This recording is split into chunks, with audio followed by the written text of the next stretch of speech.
Hi, welcome to Vlog Hog Day 2. Wearing another sweater. By the end of this week, you'll have seen all the sweaters I own. I'm just kidding. I own way more sweaters than there are days of Hanukkah. Are sweaters a Jewish thing? It's a good question. I mean, I know everybody wears sweaters. Like, I'm not trying to take that away from you, Ireland. I just feel like sweaters are a Jewish cultural artifact, perhaps, in addition to being just like a regular thing. I feel like we also do a lot of sweaters.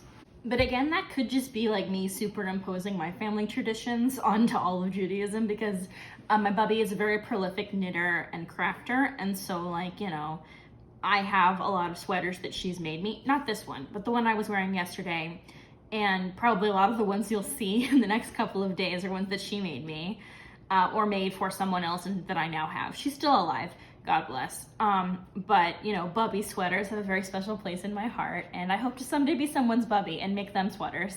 So maybe that's just my personal minhag. Minhag loosely translates to tradition. So basically, like what you'll say is, oh, this is my family minhag. If it's something that your family does or your cultural group of Jews does, that not everybody does. So for example, one of my family's minhagim was eating Mexican food for Shabbat. Which is not normal, I guess, unless you're a Mexican Jewish person. But we ate lots of beans in my household growing up because we were vegetarian. So I just assumed that that was a normal Jewish thing, and I guess it's not. So, you know, minhag. So this video is a little heavier than my last one. It's about, should you be celebrating Hanukkah? So there's kind of a two-part question to this. First of all, are you Jewish? If yes, celebrate Hanukkah to your heart's content. Do whatever you want. Part two, have you been invited somewhere by a Jewish person, or do you live with someone who's Jewish? If yes, fine. I like to say that, generally speaking, unless you have been invited into something by a Jewish person, exercise caution about how much you try to make space for yourself as a Christian, or as a non-denominational person, or as an atheist.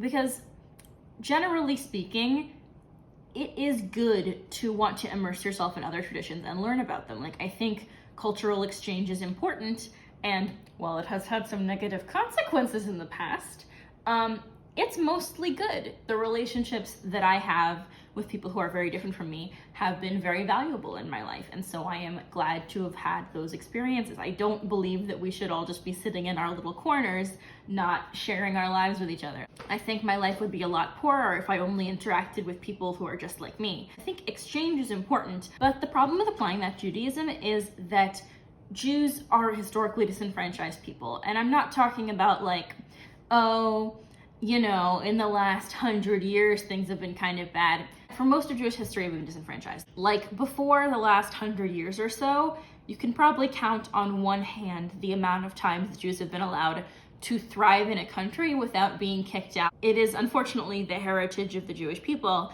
to have been kind of kicked from country to country like a hacky sack for the last 5,000 years. So thinking about like appropriating Jewish traditions when we are a historically disenfranchised group is pretty disrespectful. It's not like, for example, a Jew putting up a Christmas tree. While I never had a Christmas tree, and I think it's a little weird to have one if you're Jewish, some people just like them because mainstream Christian traditions are just part of the world we live in, and they like it, and that's fine. But it's not cultural appropriation, because that's part of the mainstream culture. Now, we've had the conversation about Messianic Judaism with my friend Sam in another video, which I will link, but I don't think we've talked about Christians appropriating Jewish rituals without any of the associated beliefs. Like, I think both are wrong. I'm not gonna draw any like moral line between these. There's no excuse, but I do think it is an important thing to remember that Christians, a lot of the time, think that Judaism is just kind of a beta version of their religion. There's a meme for this that I love. Jews are not the beta versions of Christians. But it is true. Like, a lot of Christians want to celebrate Hanukkah. And one of the things that Christians say is, oh, well, Jesus celebrated Hanukkah, so we want to be like him and do that. Well, Jesus didn't celebrate Hanukkah. Hanukkah predates Jesus by a lot. And secondly, even if Jesus did celebrate Hanukkah, Jesus did a lot of things that you probably don't want to do. So maybe let's not go with that argument. My main point here is that unless you are Jewish or you're being invited into a Jewish space with Jewish people, don't celebrate Hanukkah. It's not for you. There's actually a really wonderful thread on Twitter from a Christian and I believe a minister who talked about how if you want to light candles and do something like that, you can celebrate Advent, which is a Christian tradition, and I'm 100% on board with that for her. There is an unfortunate hashtag the last couple of weeks that has been going around on Twitter called Menorahs for Our Neighbor, because someone on Twitter said their family doesn't feel safe lighting a menorah in their neighborhood because they live in a conservative area and they're afraid of anti-Semitism, which is a very valid thing, and I really feel for them because there have been times when I've felt as though I've had to hide my Jewishness to make other people more comfortable and for my safety. And there have been times when I have actually been penalized for being Jewish, but that's a different video. But the response to that very earnest fear was a Christian going, oh, well, I light a menorah because it's a beautiful tradition and I have a mezuzah on my door and, you know, we have to do this to make our neighbors feel safe doing it. Hashtag menorahs for our neighbors, which is so disingenuous. It just feels like, you know, grasping at straws for excuses for appropriating Jewish traditions. Like, oh, I'm doing it so the Jews will feel safe. This isn't an I am Spartacus situation where you putting out a menorah makes it Jews feel safer doing it. This is the most literal virtue signal that I've seen in a long time. In my opinion, and in the opinions of many of the Jews who replied to this thread, it is appropriative to celebrate Hanukkah in this way, to light a menorah specifically. If you want to light candles, that's totally fine.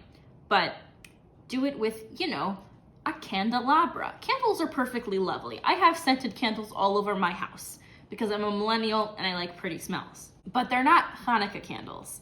They don't go in a menorah. They're just candles. If you like candles, knock yourself out. But celebrating Hanukkah is a cultural and religious experience that you are not a part of. If you're drawn to Jewish rituals, consider converting. Maybe Judaism is for you. But if you want to sit comfortably in your mainstream Christianity and borrow from a culture that you feel entitled to, that is wrong. It is the wrong thing to do. And many Jews were saying this in the replies, and many Christians were ignoring them. I have found that a lot of people who appear to be liberal-minded, fair, well-meaning Christians just don't listen to Jews. It's kind of the joke of like, oh, the Jews and their ancient traditions. It's too bad they don't exist anymore. I wonder what their weird writings mean. We may never know. Like, you don't need the Rosetta Stone, motherfucker. We're still here.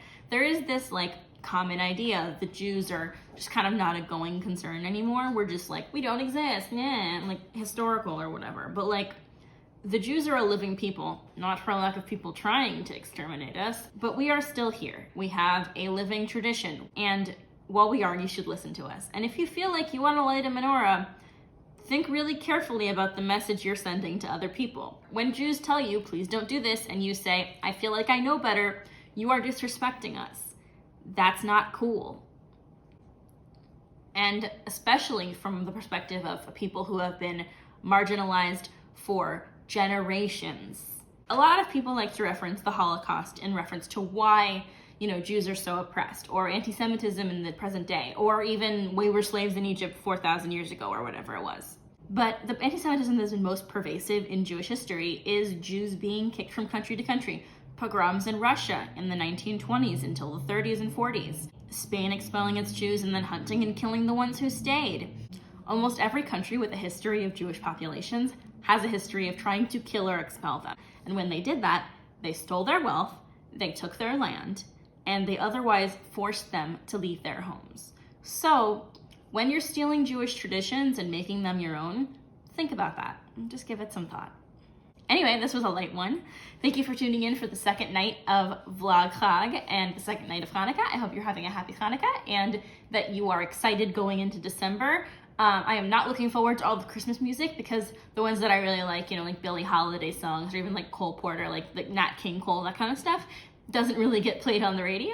The classics, most of which, by the way, are written by Jewish songwriters, are actually pretty good. I enjoy them a lot. And this is your friendly reminder that Hallelujah, the song by Leonard Cohen, is not a Christmas song. Google it. It is not what you think it's about. Anyway, Chag Sameach.